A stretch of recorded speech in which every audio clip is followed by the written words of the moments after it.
NBA Today presented by American Express. Sinead Gumake, I'm Malika Andrews, and you know it is a big day. We miss you. When Richard Jefferson decides to grace us with his get presence. back on your spot now. Come on. We got. Is that how thrilled to do. you are to be back with us?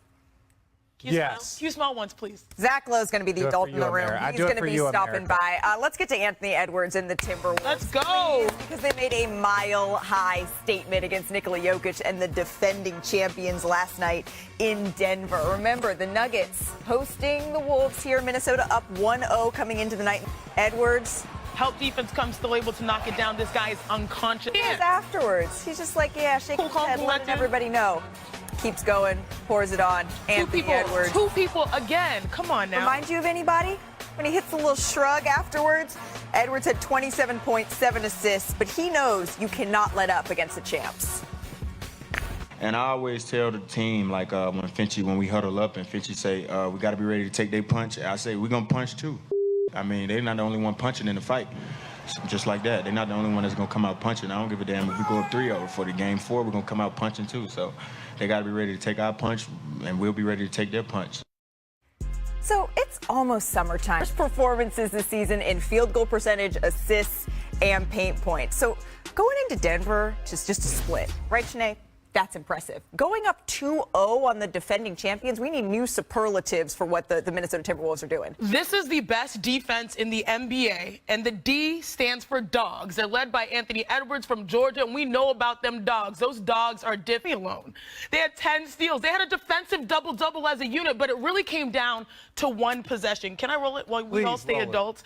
Because this possession showed me so much from the game. So if you watch this right here, Naz Reid is on Jokic, and he goes under the screen to maintain that matchup. Jokic is so good that two players stay with him, but Jaden McDaniels is still able to read the shot and get a contest.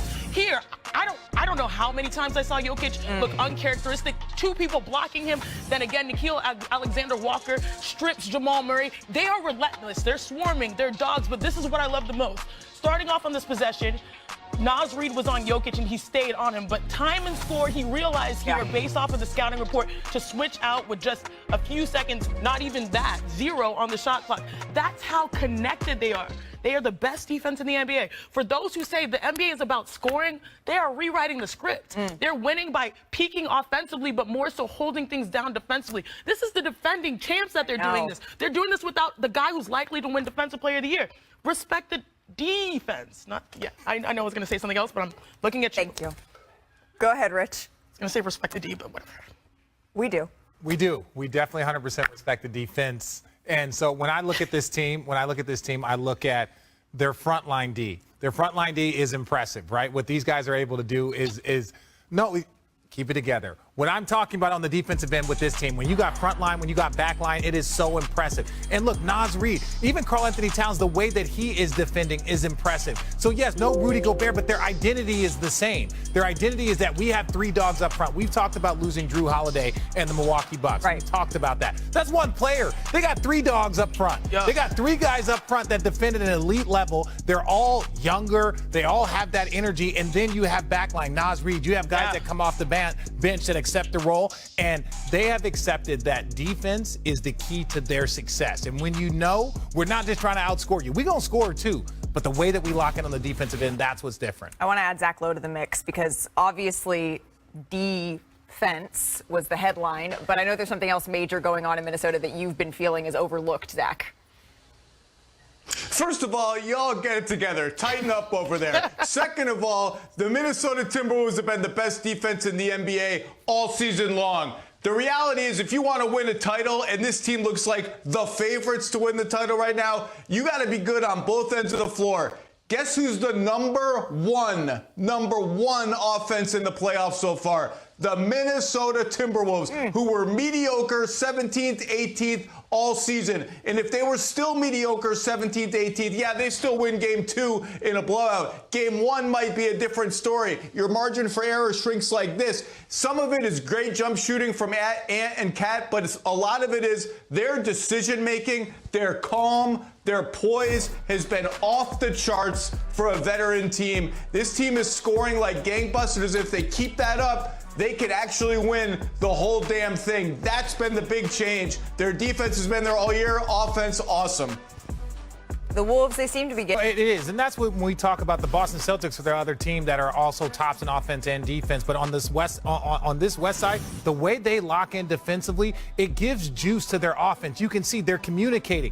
They know who they're targeting on one end of the floor. They know who they're trying to attack. And even there, pointing to send Jokic up in the screen takes Jokic away from the basket. Now when you swing that ball, he knows he can drive as Jokic is trying to recover. They are all locked in together. And this is the jump that Zach Lowe was just talking about from the regular season to the playoffs. Their offensive efficiency is just going all the way up. So like I said, getting whatever they want, both ends of the floor here.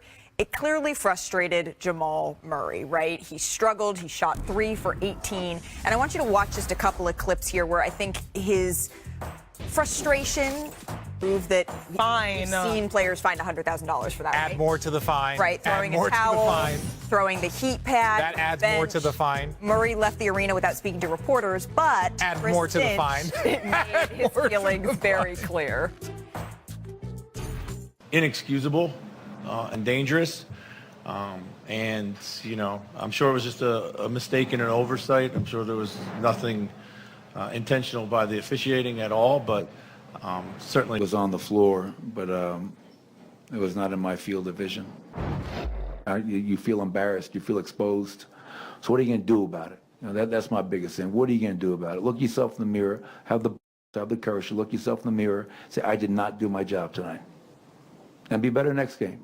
That's all I can ask of them.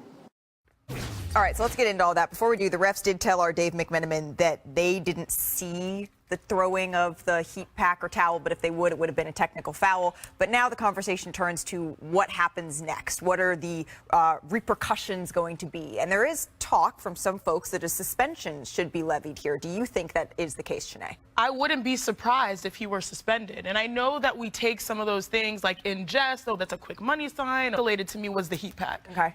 That was on during the play. Someone could have landed on that heat pad. That we would be talking very differently if someone landed and got injured, and including he did that including his own teammates, including his own teammates. Thank you. I don't think so. To me, you can't tolerate that type of behavior, and it's not like this just only happened once.